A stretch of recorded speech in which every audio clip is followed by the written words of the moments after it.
Ano na naman ang tinatawa-tawa niyo dyan, Aber? Masungit kong tanong sa kanila. Isa-isang nagtikom ng bibig ang mga ito mula sa pagkakangiti at saka nagsalita.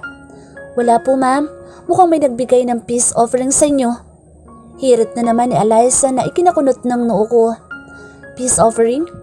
Malayo ata sa katotohanan ang sinabi nito, lalo na't inalala ko ang text ni Sir Xavier. Nagugutom na ito. Mabilis kong nilingon sila Fair at kinuha ang mga pagkain bitbit na mga ito. Akin na nga yan. At mabilis kong tinungo ang maliit na kusina ng shop para isalin sa plato ang mga pagkain na daladala ko. Isa-isa kong nilagay sa plato ang mga pagkain na in-order ni Sir Xavier. Base sa text nito ay mukha talagang gutom na ito.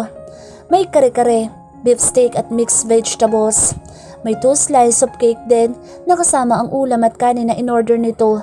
Hindi naman halatang gutom na talaga ito sa dami ng in-order nitong pagkain. Nagpatulong na lang ako kay Eliza at sa dalawa pa nitong kasama na ipatong sa side table ang 2 tray ng pagkain bago nagpaalam ang mga itong uuwi na. Naayos na raw ng mga ito ang lahat para sa soft opening sa susunod na araw. Huminga muna ako ng malalim bago ako naglakas loob na katukin ang pinto ng opisina ni Sir Xavier. 3 mahihinang katok ang ginawa ko saka ko binalingan at dinampot ang tray ng pagkain sa gilid ko. Pagtalikod ko ay siya naman pagbukas ng pinto. Ang buong akala ko ay ako mismo ang magbubukas ng pinto kaya medyo ng problema pa ako kung paano ko bibitbitin ang 2 tray na kinalalagyan ng mga pagkain. Akma kong ipapasok muna ang isang tray na dala ko at kasya naman ako sa pinto base sa luwang ng pagkakabukas nito. Pero nagulat ako nang walang ano-ano ay kinuha ni Sir Xavier ang 2 tray at ito mismo ang nagpasok nito sa loob ng opisina. Napatitig ako saglit sa ginawa niya pero nang maalala kong may isang pang tray na kailangang bitbitin ay agad naman akong kumilos para bitbitin ito. Pagkapasok ko sa loob ay nakita ko nang nakapatong ang tray na kinuha ni Sir Xavier sa akin sa mismong malapad na mesa nito. Katulad kanina ay kinuha na naman nito ang tray na bitbit ko. Tumitig pa siya sa akin nang kuhanin niya mula sa mga kamay ko ang tray na hawak ko. Nag-iwas na lang ako ng tingin para hindi nito masyadong mapansin ang kakaiba na naman pakiramdam na namumuo sa puso ko nang dahil lang sa simpleng pagtitig nito sa mga mata ko. Inalis nito isa-isa mga platong nakapatong sa tray at inayos sa mesa. Pagkatapos ay muli niya akong binalingan. Let's eat, sabi niya sa akin na ikinagulat kong muli. Bala ko na sanang magpaalam sa kanya na umuwi na at sa kondo na lang ako magluluto ng hapunan. Po? Okay lang po sir. Sa kondo na lang po ako maghahapunan. Tanggi ko. Hindi ko pa rin nakakalimutan ang ginawa nito kanina habang kaharap namin ni Xavier. Maging ang paghalik niya sa akin nang walang paalam ay hindi na mawawala sa isipan ko. I said let's eat. Sabayan mo na akong kumain. Saka tayo umuwi. Napaawang na naman ang mga labi ko. Wala na ba talaga akong paraan na pwedeng gawin para tumanggi sa kanya? Nakipagtitigan siya sa akin at tila sigurado itong hindi ako tatanggi sa paanyaya niya. Nainis akong isipin na hanggang ngayon ay wala pa rin akong kalayaang gawin ng mga bagay sa buhay ko. Ang kaibahan lang, kahit na napipilitan akong sundin ang mga gusto ni Sir Xavier, hindi ako nakakaramdam ng pagsisisi. Hindi katulad ng nangyayari sa akin at sa mga magulang ko. Pakaramdam ko ay hindi nila ako anak sa paraan nila ng pakikitungo sa akin, maging kung paano nila ako gustong sumunod sa mga gusto nila. Ang hirap lang kasi, ang sakit sa puso na tratuhin ka ng mga magulang mo na para kang isang taong walang pakiramdam at karapatang maging masaya. Nang maramdaman kong hindi nagbago ang titig ni Sir Xavier sa akin, ay nagdesisyon na akong lumapit sa mesa kung nasaan ang mga pagkain. Gagawin ko na lang ang bagay na alam kong kahit mahirap ay makakapagbigay naman sa akin ng pag-asa na isang araw ay matutupad ko rin ang mga pangarap ko sa buhay. At mangyayari lang ang mga bagay na iyon kapag natutunan kong unawain ang gustong mangyari ni Sir Xavier. Pasasaan ba at magiging maayos din ang pakikitungo namin sa isa't isa. Hindi man ngayon, pero sa mga darating na araw. Pinauna niya akong umupo sakalang umupo sa sariling swivel chair si Sir Xavier. Tinitigan muna nito ang mga pagkain sa mesa, saka ako muling sinulyapan. What do you want? Maya-maya ay tanong niya sa akin. Napatingin tuloy ako sa mga pagkain nakaharap sa amin ngayon. Parang ang sarap ng mixed vegetables at ang creamy ng sauce nito at maging ang beef steak na mas lalo pang nakapagpatakam sa akin. Gulay na lang po sir at yung beef, sabi ko. Akma akong kukuha ng plato nang mabilis din kumilos si Sir Xavier para kumuha ng plato at ito na mismo ang naglagay ng pagkain para sa akin. Tinitigan ko siya habang ginagawa nito ang paglalagay ng pagkain sa plato. Nakalilis na ang long sleeve nito na cotton kaya bakas sa mga braso nito ang mga muscles habang hawak nito sa ere ang plato at pinaglalagyan niya ito ng pagkain. Nadako naman ang mga mata ko sa gawing tiyan nito na flat, halos at wala kang makitang taba. Malaki ang katawan ni Sir Xavier katulad ng mga kapatid nito. Halos magkakasing kaha ang mga ito at hindi magkakaila na magkakapatid ang mga ito sa ama. Maging ang ama nitong si Don Leonardo Montefalco ay nakita ko na rin nang mismong umattend ito sa party ng agency na pagmamayari ng anak nitong si Xavier. Katulad ng mga anak nitong lalaki, magandang lalaki din ito. Sa edad nito ay matikas pa rin ang pangangatawan na halatang nasa genes na ng mga Montefalco. Talagang may karisma ang mga lalaki Montefalco na hindi basta mapipigilan na mapansin ng mga kababaihan. Nang matapos nitong lagyan ng mga pagkain ng plato ko, ay muli niya akong tinitigan at iniabot ang plato sa akin. Doon muling nagtagpo ang mga mata namin. Pinagmasdan ko ang itim na mga mata niya na halatang may mahabang pilik mata. Ang matangos nitong ilong na parang ang sarap pisilin at syempre ang mga labi nitong kanina lang ay sumakop sa mga labi ko. Napalunok ako saglit ng sarili kong laway nang maalala ko ang tagpong nangyari sa amin kanina. Parang nawala ako saglit sa sarili ko at nakalimutan kong nakatitig siya sa akin ng mga oras na iyon. Baka kung ano na naman ang iniisip niya sa akin. Nakakahiya. Walang ano-ano ay inabot ko ang platong nasa harap ko at doon na lang itinuon ang pansin ko. Hindi ko alam kung anong tumatakbo sa isip ni Sir Xavier dahil sa mga kinikilos ko. Hindi naman niya ako masisisi at kung bakit ba kasi bigla-bigla'y nangahalik siya. Yan tuloy, natutulala ako sa harap niya. Sana lang ay hindi nito napansin kung paano ko siya titigan ng mariin kanina. Nang magsimula kaming kumain ay medyo nabawasan ang malakas na pagtambol ng puso ko at pareho kaming nakatuon sa pagkain. Nakuha lang muli ni Sir Xavier ang atensyon ko nang lagyan pa niya ako ng ulam sa plato kahit na hindi naman ako nanghihingi. Eat more, ang payat mo na. Ano bang kinakain mo at hindi ka tumataba? Napatulala ako sa sinabi niya sa mismong harap ko. Ako? Payat? As in sobrang payat daw? Napatingin tuloy ako sa katawan ko nang wala sa oras at sinipat ko rin ang mga braso ko. Well, hindi naman ako sobrang payat. Slim ang tawag kapag walang mga excess fat sa katawan.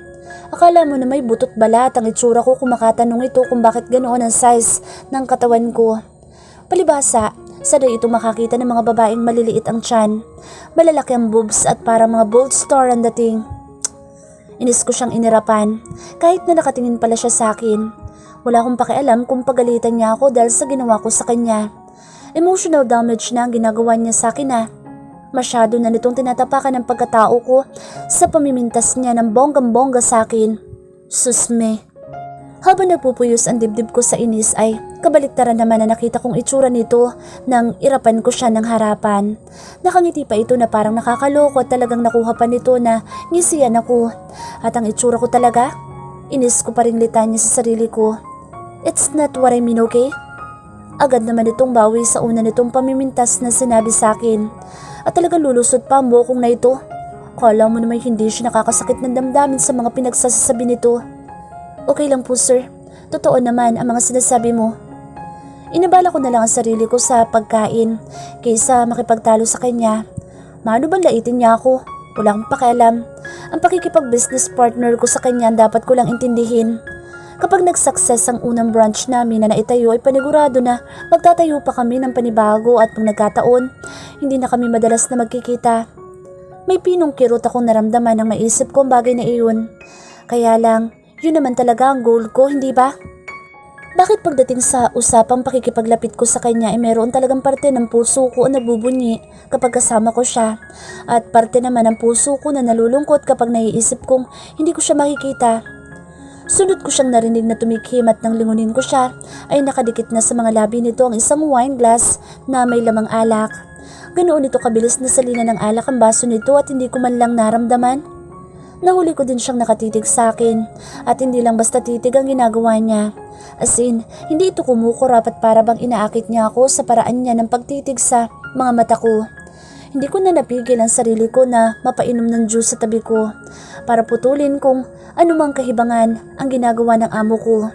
At baka hindi ko na rin makayanan at bumigay na rin ako sa mga pinagagagawa nito. Isipin ko pa lang na kami lang dalawa dito sa shop at gabi pa, iba na ang pumapasok sa isipan ko. Hindi ko naman naramdaman ang ganitong bagay kapag may kasama akong mga lalaki. Kasi alam kong hindi ganoon kalalim ang namamagitan sa amin ng mga lalaking iyon. Pero iba ang takot at kaba ko kapag si Sir Xavier nang nasa tabi ko, ang kasama ko. Pakiramdam ko, siya ang tipo na lalaking makakabali sa katatagan ko bilang babae.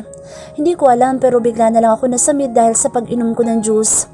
Na-conscious kasi ako sa pagtitig niya sa akin, kahit na sa pag-inom ko ay nanatili siyang nakatingin sa akin. Nakita kong tumayo si Sir Xavier at may kinuha ito sa bulsa ng pantalon. Mula doon ay inilabas nito ang isang puting panyo at iniabot sa akin. "Take this." Abot niya sa akin. Wala na ako nagawa kung hindi tanggapin ang offer niya at talaga namang sobrang katinalalamunan ko ng mga oras na iyon. Pagkatapos kong abutin ang panyo na pagmamayari nito, ay sunod kong naramdaman sa likod ko ang isang palad niya. Masuyo nitong hinahagod ang palad nito sa likod ko para tulungan akong gumaan ang pakiramdam ko dahil sa pagkakasamid. Mas lalo pa atang nangati ang lalamunan ko nang sa bawat paghagod ng palad nito sa likod ko ay nakakaramdam ako ng kakaibang kiliti at kilig. At hindi ko man aminin ay may epekto ito sa puso ko maging sa buo kong sistema. "Are you okay?" Maya-maya ay tanong nito sa akin. Napatingala tuloy ako sa kanya para sumagot. At nang akma akong igagalaw ang ulo ko ay parang huminto naman ang mundo ko sa sumunod na nangyari. Banayad niyang inilapit ang mga labi nito sa labi ko at walang ano-ano ay hinalikan niya ako ng walang paalam. Katulad kanina, saglit lang ang halik na iyon pero nag-iwan na naman iyon ng bulta-bultahing kuryente sa pakiramdam ko. Bago niya bitawan ang walang akong kalaban-laban ng mga labi mula sa pagkakahalik niya dito, ay naramdaman ko pa ang pagkagat nito ng manipis sa ilalim ng labi ko. Dahilan kung bakit napatitig akong muli sa mukha niya. Kasalukuyan ako nakasakay sa kotse ni Sir Xavier habang pauwi na kami sa kondo ko. Hindi ito pumayag na hindi niya ako maihahatid pagkatapos namin kumain at manakawan niya ako ng halik sa pangalawang pagkakataon. Nang titigan ko siya kanina pagkatapos niya akong halikan, ay wala ko nakuha explanation kung bakit niya ginawa sa akin ang bagay na iyon. Sinalot hinimas lang niya ang mukha ko gamit ang isa nitong kamay. Maging ang labi ko ay banayad niyang hinaplos gamit ang hinlalaki nito. Nang matapos nitong gawin ang hindi ko inaasahang mga pangyayaring iyon, ay nagkunwari na itong inosente pagkatapos. Halos hindi ko na natapos ang pagkain ko dahil sa nangyari, samantalang ito ay nagpatuloy lang na ubusin ang pagkain sa plato nito. Magkatulong din naming niligpit ang pinagkainan namin na walang kibuan. Palaisipan pa din sa akin ang mga ikinikilos na Sir Xavier na sa tingin ko ay hindi na parte ng pagiging mag-business partner namin. Pero nanatili pa rin ako nakatahimik at sinasarili ang mga katanungang iyon. Hanggang sa yayain na niya akong umuwi. Noong una ay buong akala ko na may mamaneho ko na ang kotse ko papauwi sa kondo. Pero nagkamali ako. Wala pala sa parking area ng shop namin ang kotse ko at sa mismong ground floor ng condo unit ko pala ito dinala ng driver na inutusan ni Sir Xavier kanina. Hindi pa rin kami nagpapansinan hanggang sa maunang bumaba ng kotse si Sir Xavier at pinagbuksan niya ako ng pinto ng kotse. Walang imik akong bumaba at inayos ang nagusot kong polo shirt. Isinukbit ko sa katawan ko ang body bag na hawak ko saka ko siya sinulyapan. Nahuli na naman ako sa pagkakataong iyon dahil kanina pa pala ito nakatitig sa akin. Napalunok na naman ako gamit ang sarili kong laway at hindi ko alam kung ano ang dapat kong sabihin sa harap niya. Gusto ko sanang ihatid ka sa kondo mo kaso baka magreklamo ka na. Narinig ko sabi niya sa akin. Napakura pa mga mata ko para salubungin ng mga titig niya. Po? Bahagyang natuwa si Sir Xavier sa naging sagot ko at hindi ko namalayan ay nakalapit na pala siya sa akin. Sobrang lapit na halos malanghap ko na ang gamit niyang pabango dahil sa konting distansya naming dalawa. Naramdaman ko na lang ang dalawa nitong kamay na humawak sa mga balikat ko at napapikit na lang ang mga mata ko sa sunod niyang ginawa. Banayad niya akong hinalikan sa noo na tila isang panaginip ang lahat. Kahit kailan ay hindi ko naisip na mangyayari sa aming dalawa ni Sir Xavier ang ganitong moment. Yung bang parang kaming dalawa lang ang tao sa paligid at ninanamnam namin pareho ang pangyayari sa amin ng mga sandaling iyon. Tumagal ng ilang segundo ang paghalik niya sa noo ko. Napatulala na lang ako at nawala ng imik.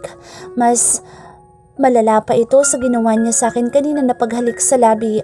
Sa pagkakataong ito, may naramdaman akong isang bagay sa puso ko na hindi ako maaaring magkamali dahil sa ginawa ni Sir Xavier na paghalik sa noo ko. Gusto kong magtagal ang ganoong tagpo namin pero alam kong imposible. Lalo na't nakatitig na siya ngayon sa akin ng diretso at nakikita mong masayang masaya ang aura nito. Mahal ko na ba siya? Ganito ba ang pakiramdam ng nagmamahal?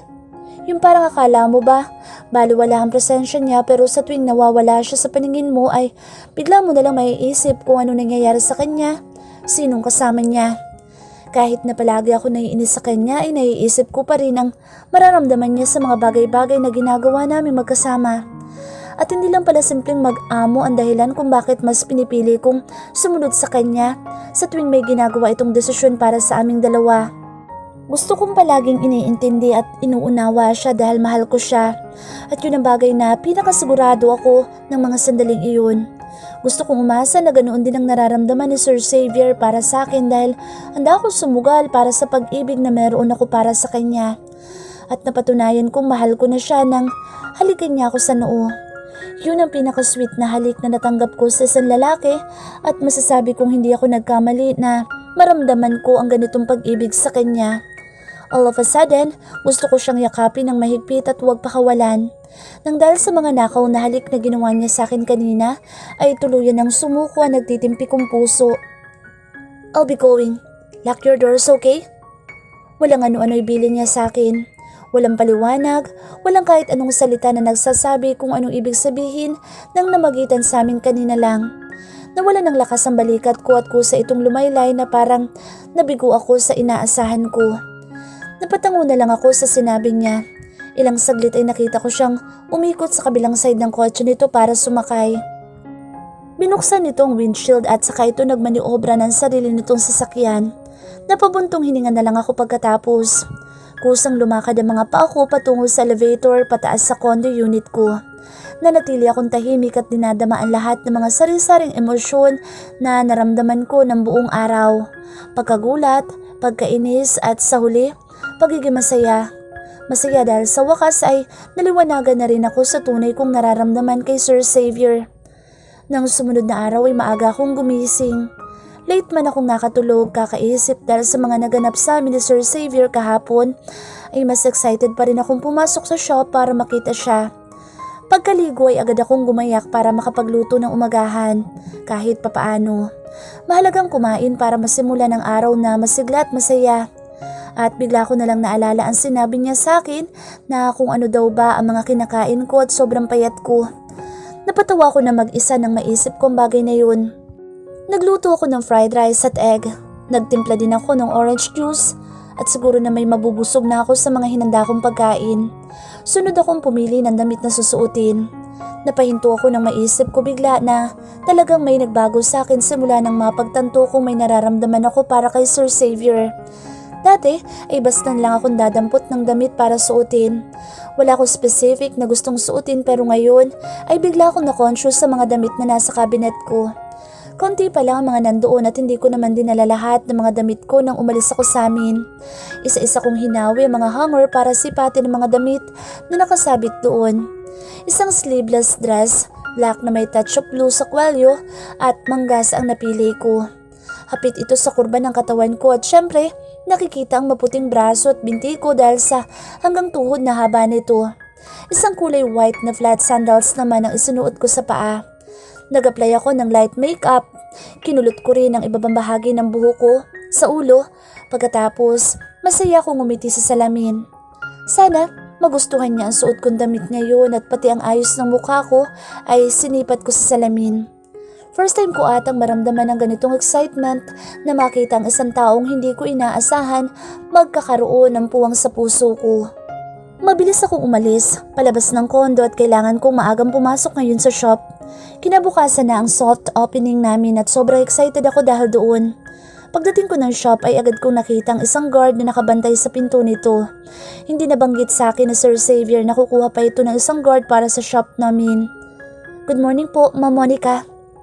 Imbes na mapangiti ako ay biglang nangunot ang noo ko nang batiin niya ako gamit mismo ang pangalan ko. kilala niya ako agad. At saka ko pinagmasdan ng gwardyang nasa harap ko ngayon. Parang pamilyar ang mukha nito na hindi ko maalala kung saan ko minsan nakita. "Good morning," sagot ko sa kanya. Lalagpasan ko na sana siya pero napahinto ako at muli siyang binalingan. "Kuya, parang pamilyar ka sa akin." Hindi ko napigilang itanong sa kanya. "Yes po ma'am, ako po ang panggabing guard sa agency ni Sir Xavier." Sabi ko na nga ba? Nakita ko siya minsan nang gabihin ako sa agency kaya pala pamilyar ito sa akin. Okay. Dito ka na pala pinalipat ni Sir Xavier?" "Opo ma'am. I-promote daw po niya ako na pang-araw na duty." Sabay tawa nito. Ako naman ay napanguwi na lang dahil sa corny nitong joke. "Sige kuya, maiwan muna kita dyan." Sabi ko. "Sige po ma'am. Kung may kailangan po kayo ay huwag po kayong mahihiyang tawagin ako. Bilin po kasi ni Sir Xavier ay bantayan kayong mabuti." Lumuwang ang ngiti ng labi ko, pati ang mga mata ko dahil sa sinabi ni Manong Guard. Umagang umaga, ang kilig na nararamdaman ko dahil sa binalita niyang iyon. Nakangiti akong lumakad papunta sa loob ng shop. Nakita kong busy sa pag-aayos ng mga paninda mga staff. Nang makalapit ako sa kanila ay nakangiti ring bumati ang mga ito sa akin. "Good morning po, Ma'am Monica." Bungad agad sa akin ni Fairy. "Mukhang blooming niyo po ata ngayon ah." Dagdag pa nito. Alam ko may kasunod pa ang banat nito kaya pinanlakihan ko na lang siya ng mata para bigyan ng warning kunwari. "Ma'am, anong oras po kaya pupunta dito sa shop si Sir Xavier?" Tanong naman ni Eliza na ipinagtaka ko. "Hindi ako sure. Bakit? May kailangan ka bang sabihin sa kanya?" "May kailangan po kasi siyang permahan sa mga invoice files po natin. May iba pa po kasing item na kahapon lang na i-record ang price sa system." "Ganun ba? Sige, itetext ko na lang siya kung pwedeng ako na lang muna mag-care of ng kailangan niyang pirmahan para maayos niyo na." "Salamat po, Ma'am Monica." Masayang sagot ni Eliza sa akin. "Walang anuman." Nagpaalam ako sa kanila na ilalagay ko muna sa opisina mga gamit ko para matulungan ko sila sa pagpapolish ng iba pang bagay para sa opening bukas. Pagkabukas ko ng pinto ng office ay agad na bumalik ang senaryong nangyari sa amin ni Sir Xavier. Ang pagkain namin ng sabay, ang paghalik niya sa akin ng walang pasabi, at napapangiti na lang ako sa tuwing naalala ko ang mga iyon. Ibinaba ko ang dala kong bag at saka ko kinuha sa loob nito ang cellphone ko para i-text ito. Umupo ako sa white sofa habang nagtitipa ako ng pwede kong sabihin sa kanya. Papalit-palit ako ng message at halos inabot pa ata ako ng ilang segundo sa pag-iisip ng pwede kong i-message sa kanya. "Sir, papasok ka po ba sa office ngayon?" Kailangan ko ba siyang tanungin kung papasok siya o hindi? Bahala siya. Malaki na siya. Ayoko naman magmukhang pinapangunahan ito sa pagdedesisyon. "Sir, gusto ko lang po kayong i-inform na may importante po kayong dapat pirmahan dito sa shop." Para naman akong galit sa pangalawa kong message kaya binura ko ulit. At sakto namang binubura ko ang message na iyon na mag-register sa screen ng cellphone ko ang isang text mula kay Sir Xavier. "I will not be able to drop by in our shop today. Let's see each other tomorrow." Yun ang laman ng text message ni Sir Xavier sa akin. Nanlumo ako at hindi ko alam kung malulungkot ba ako dahil sa nabasa kong text na hindi siya makakapunta sa shop ngayong araw. Baka naman busy yung tao. Maraming trabaho kaya ganoon. Alo ko sa sarili ko pero sa huli ay bagsak ang mga balikat ko na tumayo sa upuan. Ako na lang siguro ang magka-countersign sa mga documents na dapat nitong pirmahan para ma-send na sa suppliers. Kailangan ko din kumilos ng madalian ngayong araw dahil bukas na ang soft opening ng shop namin kaya dapat ay maging maayos ang lahat. Saka ko na lang iintindihin ang ibang gumugulo sa isipan ko. Hindi ko magagawa ng maayos ang trabaho ko kung magpapaapekto ako ng gusto sa mga nararamdaman ko ngayon. Payo ko sa sarili ko. Nagpasya na lang akong lumabas ng opisina at bago ko isara ang pinto ay sinulyapan ko muli ang kabuuan nito. Today is the day. Nasa harap ako ngayon ng salamin habang inaayos ang pagkakatak-in ng red long sleeve na suot ko at isang high-waist, wide leg pants na kulay itim.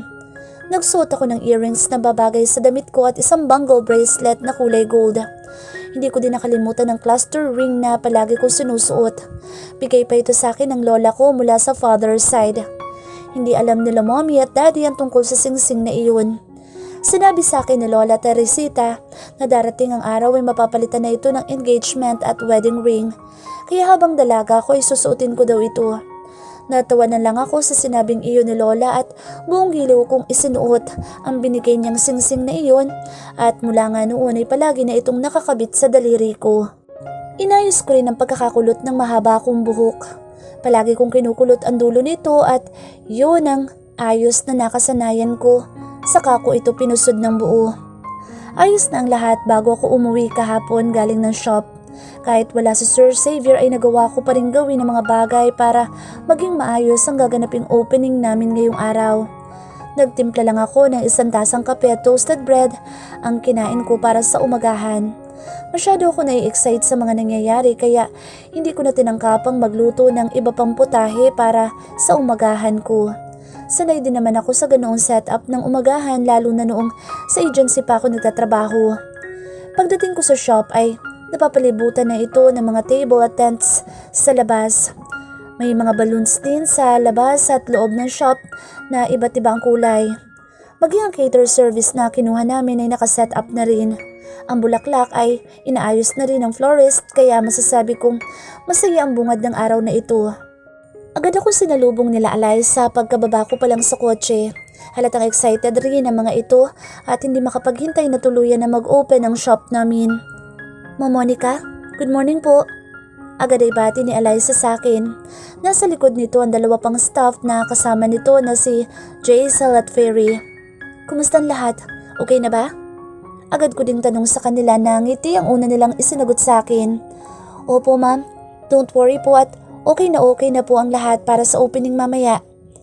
Mabuti naman, hindi tayo dapat pumalpak sa araw na ito at nakakahiya sa mga bisita, lalo na kay Sir Xavier. At doon ko ito biglang naisip. Hindi ko na siya tinext tungkol sa opening ngayon at alam ko namang hindi nito makakalimutan ang importanteng araw na ito. Ito pa mismo nagsabing ngayong araw na lang kami magkita pagkatapos nitong hindi pumunta ng shop kahapon. Sabay-sabay kaming napalingon na may dumating na isang magarang kotse. Kung hindi ako nagkakamali ay isa ito sa latest na model na Audi car. Kulay itim ito at halatang mahalagang tao ang nakasakay doon. Hinintay namin na maipark ng maayos ang kotse ng kung sino mang may-ari ng kotse. At napaawang ang mga labi ko nang makita ng sarili kong mga mata kung sino ang bumaba sa driver's side ng kotse. Si Sir Xavier ang nagmamaneho nito. Hindi ito lumungon sa mga taong nakapaligid dito at sa halip ay umikot ito sa gawin ng passenger seat. Pinubuksan nito ng pinto ang kung sino mang tao na kasama nitong dumating. At katulad kanina ay natahimik na lang ako na makita ko ng mga tao sa paligid pati ang mga ilang press na inibita namin para sa opening. Nagmamadaling lumapit ang mga ito sa lugar kung nasaan ngayon nakatayo si Sir Xavier at si Hazel. Masaya ito habang nakahawak sa malaking braso ni Sir Xavier. Nagiwas ako ng tingin nang mapansin kong lumungon ito sa gawin namin nila Eliza. Ma'am Monica, okay lang po kayo? Nakuha pa niya akong tanungin na may halong simpatya pagkatapos nitong makita ang amo namin na dumating sa shop at may kasamang sikat na artista. Oo naman, bakit mo natanong? Kunwari nakangiti kong balik na tanong sa kanya pero ang mga mata ko ay manakanakang nakatingin sa pwesto ng mga nagkakagulong press. Wala naman po. Medyo mainit na po kasi dito sa labas. Baka po kasi gusto niyo munang pumasok. Alang ang sagot nito sa akin. Napatango na lang ako sa tinura niya. Total at busy pa naman ang mga tao sa pag-interview kay Sir Xavier at Hazel. Niyaya ko na lang pumasok ang mga staff na kasama ko para tingnan ang bagay sa loob ng shop bago magsimula ang opening. Nagtagal sa labas sila Sir Xavier ng ilang minuto hanggang sa marinig namin na bumukas ang glass door at sabay na pumasok ang mga ito. Kasunod pa rin ang ilang press. Monica, narinig kong tawag ni Sir Xavier sa akin. Iniabot ko ang papel na hawak ko kay Eliza at saka ko hinarap ito pagkatapos. Sir, is everything okay here? Tanong nito habang diretso ang mga mata sa akin. Ang katabi naman nitong si Hazel ay halatang mapang-asar ang tingin base sa mga mata nitong mapanuri na nakatunghay din sa akin. Opo sir, signal niyo na lang po ang kailangan para makapagsimula. Good. By the way, Monica, this is Hazel. Hazel, she's Monica, my business partner. Pagpapakilala nito sa akin kay Hazel.